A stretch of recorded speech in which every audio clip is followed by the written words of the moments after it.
मान और सम्मान के योग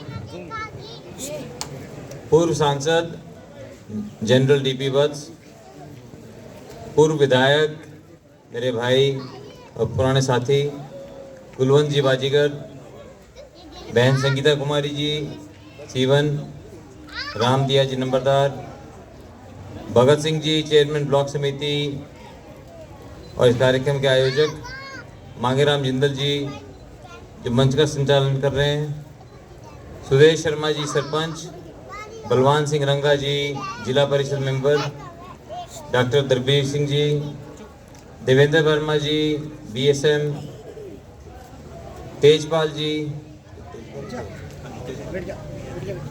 BLA2, अख्तर जी BLA2, बहन सीमा जी, बाग सिंह जी BLA2, प्रेमनाथ जी, डॉक्टर महेंद्र पाल जी, भाई नसीब जी ककेड़ी, रणधीर सिंह जी, जय भगवान शर्मा जी और यहाँ पर डॉक्टर रणधीर सिंह जी, यहाँ पर बागल में उपस्थित सभी मेरे सम्मानित मेरे बुजुर्गों, मेरे भाइयों, मेरे नौजवान साथियों और प्यारे प्यारे प्यारे प्यारे प्यारे प्यारे प्यारे प्यारे तू बोल प्यारे प्यारे बागल मेरा अपना गांव है और मैं यहाँ पर 10 से ज़्यादा बार आपके बीच में आया हूँ। आपसे मेरा 30 साल पुराना रिश्ता है, स्वर्गीय ओम प्रकाश जिंदल जी का जुड़ा हुआ। 96 में तो उन्होंने चुनाव लड़ा था यहाँ से, तब से मैं भी आप लोगों के बीच में आ रहा हूँ और जब भी आया हमेशा आप लोगों का मुझे बहुत प्यार और आशीर्वाद मिला। मैं उनके नक्शे कदमों पे चलना चाहता था। मैं आया 2004 में, आपने मुझे जिताया, 2009 में जिताया और 2014 में भी आपने यहाँ से पूरे गोला चीका से मुझे जिता के भेजा। मैं जानता हूँ आपके बहुत से सपने हैं, आपकी बहुत सी मेरे से उम्मीदें हैं कि हमारा भाई हमारे लिए बहुत कुछ करेगा। 2014 में आपने तो जिता दिया था, आपने भी, पेवा ने भी, लेकिन बाकी जगह से मैं नहीं जीता था और जिसको जिताया था उसके बारे में आप जानते हैं कि उन्होंने क्या किया क्या नहीं किया। तो मेरे लिए एक ये सुनहरा एक अवसर है, मौका है कि मेरे सपने जो आप लोगों को मैंने सपने दिखाए, जो आप लोगों ने सपने देखे, उन सपनों को पूरा करने का मैं बहुत कुछ करना चाहता हूँ।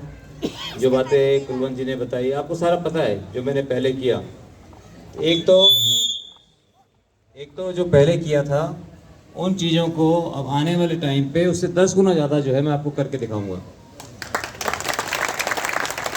मैं बहुत अच्छे 2 कौशल विद्या केंद्र खोलना चाहता हूँ, ट्रेनिंग सेंटर, जहाँ पे युवाओं को जो मेहनत करना चाहते हैं, काम सीखना चाहते हैं, उनको अच्छी ट्रेनिंग होगी। और ट्रेनिंग जो है, हेलो मैडम आप प्लीज़ बैठ जाओ कहीं पे ना, you are standing in my way. आप लोग प्लीज़ आपके बैठ जाओ कुर्सी, मैं इनको कुर्सी दे दो, थोड़ा साइड पे आ जाओ, कुर्सी दे दो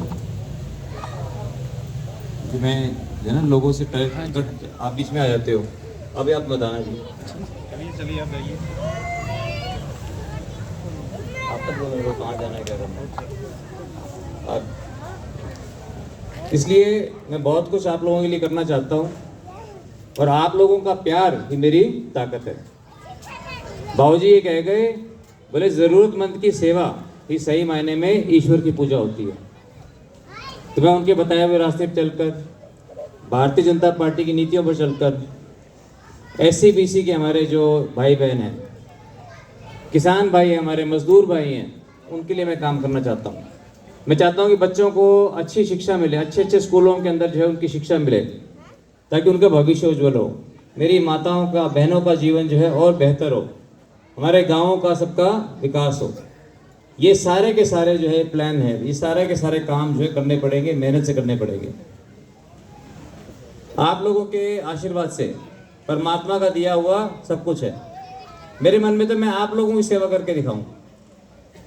जब कोई ईमानदार आदमी जब सेवा के भाव से राजनीति में आता है, ऐसे लोग जिनके लिए राजनीति एक पेशा है, उनके अंदर खलबली मच जाती है। उनको लगता है कि ये जो है नौजवान भी है, पढ़ा लिखा भी है, ये इंटेलिजेंट भी है, इस पे पैसा भी है, है, इसलिए राजनीति से तो कुछ करना नहीं, ये तो लोगों की सेवा करेगा, हमारी दुकान ये बंद कर देगा। ठीक है कि नहीं बात?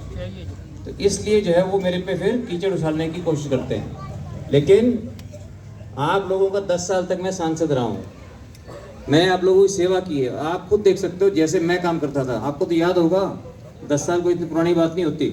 जैसे मैंने काम किया और जैसे आपने, जैसे बाकियों ने काम किया, निर्णय आप लोगों का है। आप लोगों को देखना है कि भाई नवीन जिंदल जैसे लोग राजनीति में आगे आने चाहिए कि नहीं आने चाहिए।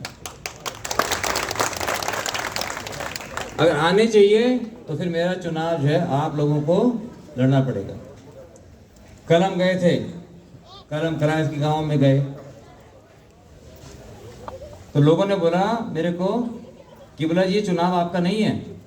तो मैं एकदम से थोड़ा घबरा गया, मैंने भी क्या बात हुई, चुनाव तो मेरा ही है। बोला चुनाव, बोला बोला तेरा कौन है, चुनाव तो बोला हमारा है।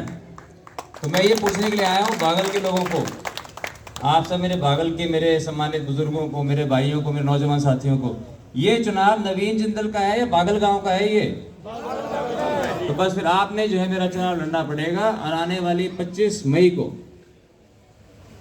भारतीय जनता पार्टी कमल के फूल का निशान, कमल के फूल के निशान के बटन दबा के आप जो है अपने भाई को अपना आशीर्वाद दो, ताकि जो है हम सारे के सारे भारतीय जनता पार्टी के सभी नेतागण सारे मिल करके हम अपने सपनों का बागल और अपने सपनों का भारत हम बना सकें। आपने बहुत सी मन में बातें, मैं बहुत सी कुछ कहना चाहता हूँ आपको, लेकिन अभी समय जो है कम है, सारा इलाका कवर करना है। तो आप सब सारे मेरे जितने नौजवान साथी हैं, वो मैं ना कई जगह फिट हो जाता हूँ, इन नौजवानों में फिट हो जाता हूँ, क्योंकि शरीर में जो है ना मैं कोई कम नहीं हूँ आपसे। अगर मैं शर्ट निकाल के दिखाऊँ तो आप मान जाओगे। ठीक है, और मेरे जो बाकी साथी हैं उनमें भी फिट हो जाता हूँ। बड़े बुजुर्ग जो है ये सोचते हैं ये ओपी जिंदल का छोरा है, तो उनसे फिट हो जाता हूँ वहाँ पर भी। तो इसलिए आप सबका प्यार और आपका सबका आशीर्वाद हमारी ताकत है। आपने सबने मेरी बात ध्यान से सुनी, मैं आपका सभी का बहुत बहुत आभार व्यक्त करता हूँ। और एक बार जो है दाएं हाथ की मुट्ठी बीच लो जी, दाएं हाथ की, जय भगवान जी, बायां नहीं दाएं। अगर दाएं में कोई प्रॉब्लम है तो बायां कर लेना, अभी ऊपर नहीं रखना, अभी नीचे रखना है। और नारा देना, जोर से जय का नारा देना है, लेकिन साथ वाले के मुक्का नहीं मारना। ठीक है, साथ वाले का ध्यान रखते हुए। भारत माता की धन्यवाद। अच्छा भाई, एक इम्पोर्टेंट बात थी, 14 तारीख को दोपहर को 3:30 बजे, 14 तारीख को दोपहर को 3 बजे समझ लो, 14 तारीख को 3 बजे अनाज मंडी चीका के अंदर जो एक भव्य रैली होगी। तो आप सब ने, बागल के सभी साथियों ने गाजे बाजे के साथ, ढोल धमाके के साथ आप लोगों ने रैली में आना है। आकर के मनोहर लाल जी आएंगे, मनोहर लाल खट्टर साहब आएंगे, आकर के उनके विचारों को सुने। हम भी अपनी बात जो है ना खुल के सारी बातें कहेंगे, आप आओगे उससे हमें बल मिलेगा। तो आप सब ने आना है 14 तारीख को 3 बजे चीका पुरानी अनाज मंडी में। अच्छा जी, बहुत बहुत धन्यवाद, थैंक यू। धन्यवाद भाई साहब। अब मैं गाँव